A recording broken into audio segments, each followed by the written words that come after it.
નમસ્કાર વિદ્યાર્થી મિત્રો, તમારું ખૂબ ખૂબ સ્વાગત છે મારી આ ચેનલ સ્ટડી વિથ નેન્સીમાં.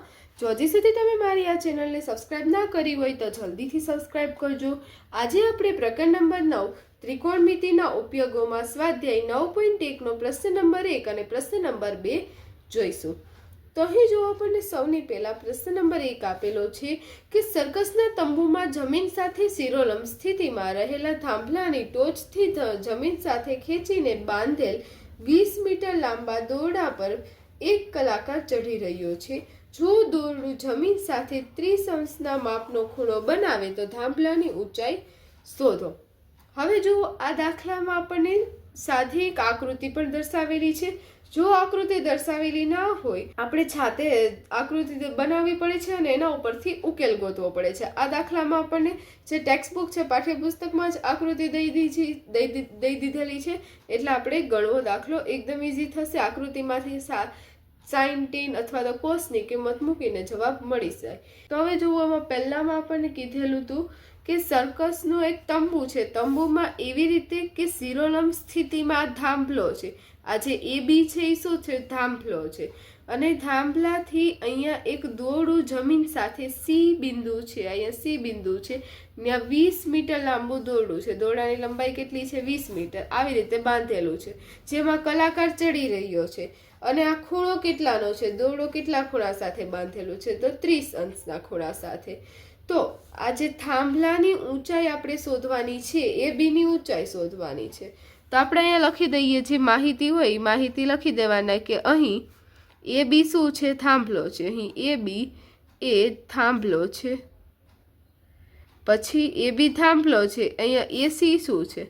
એસી દોરડું છે, એટલે એ બી થાંભલો છે અને એસી એ દોરડું છે. દોરડું છે જે રકમમાં જ આપેલું છે, જેને આપણે વિધાન સ્વરૂપે લખીશું. હવે આમાં જે ત્રિકોણ એબીસી બનશે, આના થાંભલા અને દોરડાની મદદથી કયો ત્રિકોણ બને છે? એબીસી. એટલે માટે ત્રિકોણ એબીસીમાં ખૂણો બી કેટલાનો છે? ખૂણો બી જોવો, કાટખૂણો આપેલો છે, એટલે ખૂણો બી નું માપ કેટલું છે? 90 અંશ. અને જે ખૂણો સી છે એ બરાબર શું થઈ જશે? 30 અંશ. તો આવી રીતે દાખલો ગણવાનો હોય. સૌની પહેલા તો માહિતી આવી રીતે લખવાની રહેશે. હવે માહિતી લખ્યા બાદ આપણી પાસે શું છે? આ છે દોરડું છે. દોરડું શું દર્શાવે છે? ત્રિકોણનું કર્ણ દર્શાવે છે. અને આપણી પાસે ખૂણો છે અને શોધવાનું શું છે? આપણે આ ખૂણાની સામેની બાજુ શોધવાની છે. તો એવું આપણે સૂત્ર લગાડવાનું કે જેમાં સામેની બાજુ અને કર્ણ આવે. તો સામેની બાજુ અને કર્ણ કયા સૂત્રમાં આવે? સાઇનના સૂત્રમાં. એટલે સાઇનનું સૂત્ર થઈ જાય સાઇન થીટા બરાબર સામેની બાજુ છેદમાં કર્ણ. ફરીથી એકવાર કે આપણે શોધવાનું શું છે? કે એ બી નું માપ શોધવું છે. એ બી એટલે થાંભલો. પ્રશ્નમાં કીધું છે થાંભલાની ઊંચાઈ શોધો. થાંભલાની ઊંચાઈ શોધવી છે. એના માટે આપણે કેનું સૂત્ર વાપરીશું? તો અહીંયા આપણને કર્ણ આપેલો છે, ખૂણો ખબર છે. શોધવું શું છે? સામેની બાજુ. સામેની બાજુ ને કર્ણનું બંનેનું સૂત્ર કયું આવે?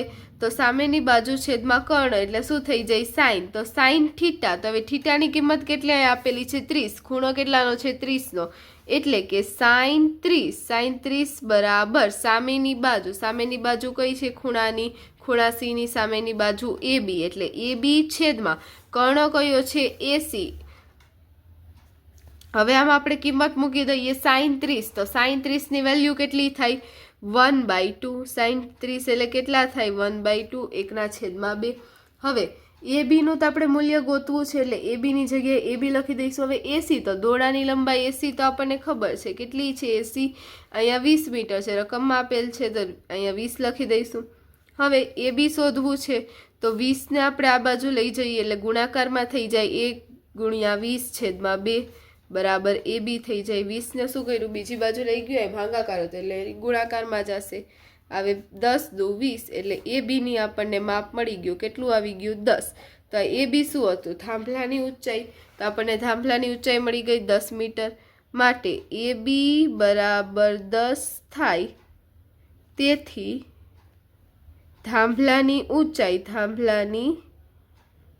ઊંચાઈ કેટલી થશે? 10 મીટર થશે. થાંભલાની ઊંચાઈ 10 મીટર થશે.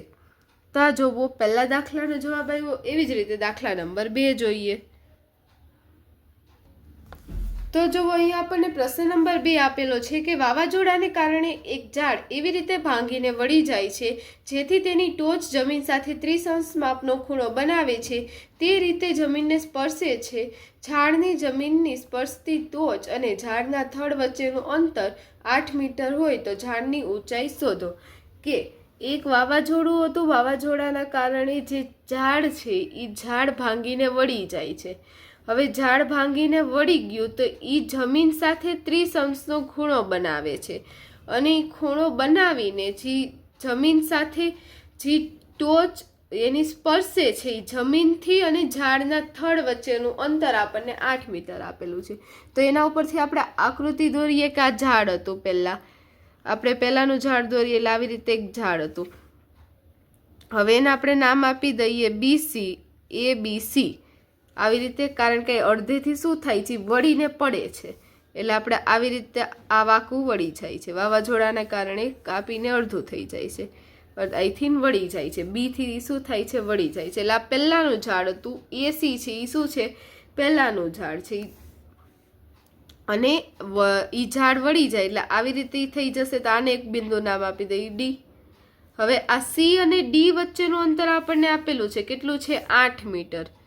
અહીંયા કીધેલું છે કે જો આ ઝાડ જે વળીને અહીંયા જમીન સાથેની જે ટોચ સ્પર્શે છે એનું અંતર છે 8 મીટર.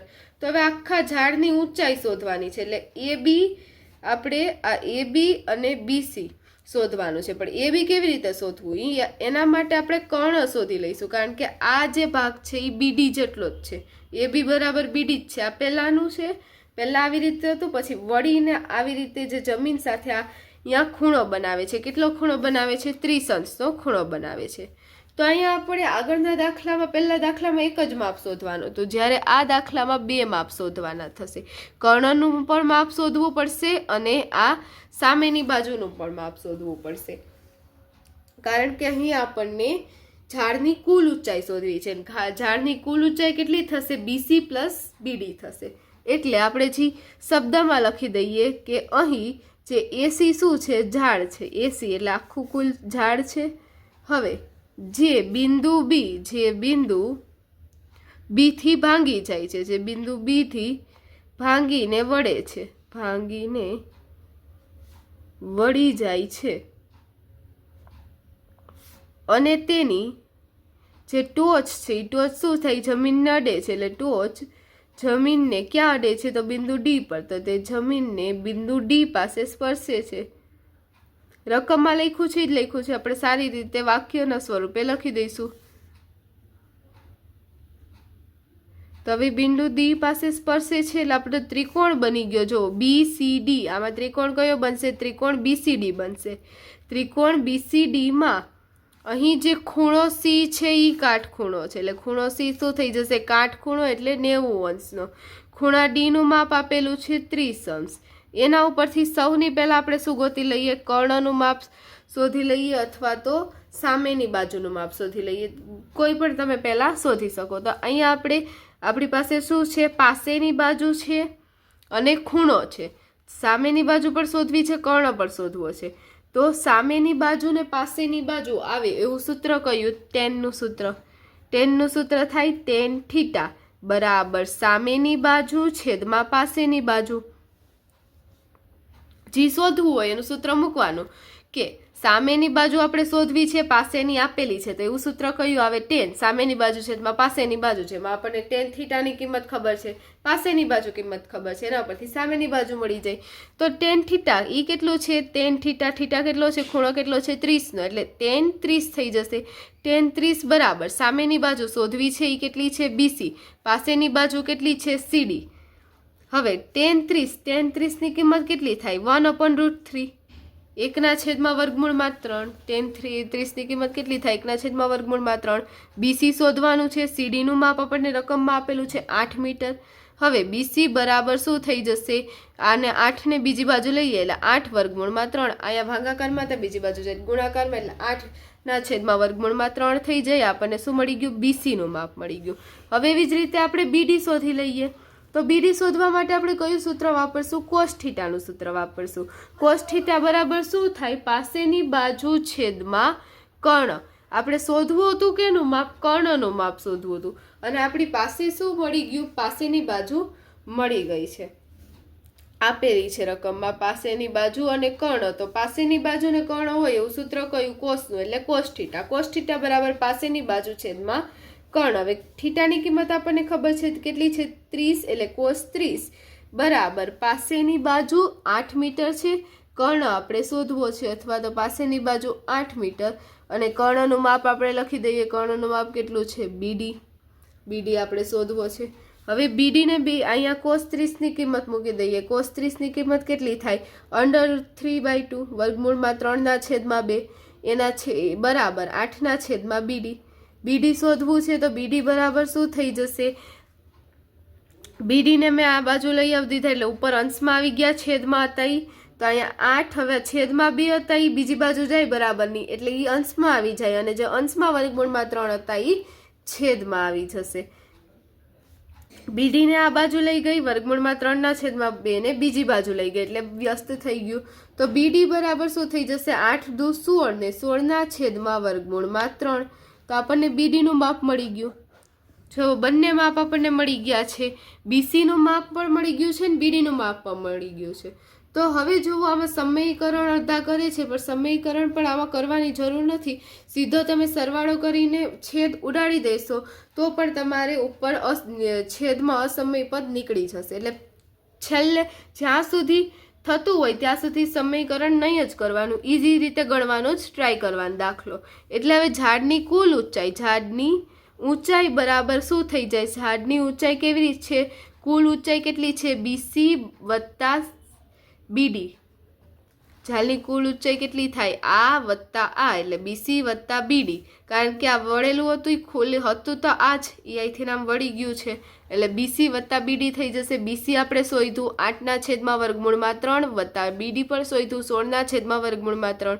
છેદ સરખો છે, ઉપર સરવાળો થાય. 16 ને 8 કેટલા થશે? 24. 24/3. હવે અહીંયા ભાગ કેવી રીતે પાડવાના? 24 એટલે શું થાય? 8 × 3, 8 તેરી 24 થાય, છેદમાં વર્ગમૂળમાં 3. હવે 3 એટલે શું થાય? વર્ગમૂળમાં 3 × વર્ગમૂળમાં 3, એટલે 3 આપણા કટ થઈ જશે. આપણે 24 3 સાથે મેં શા માટે ભાગ ચાલ્યો? કારણ કે મારે 3 ની છેદમાંથી કાઢવા છે, એટલે ઉપર 3 લઈ આવું તો ભાગ ચાલે. તો હવે જુઓ 8 તેરી 24 થયા.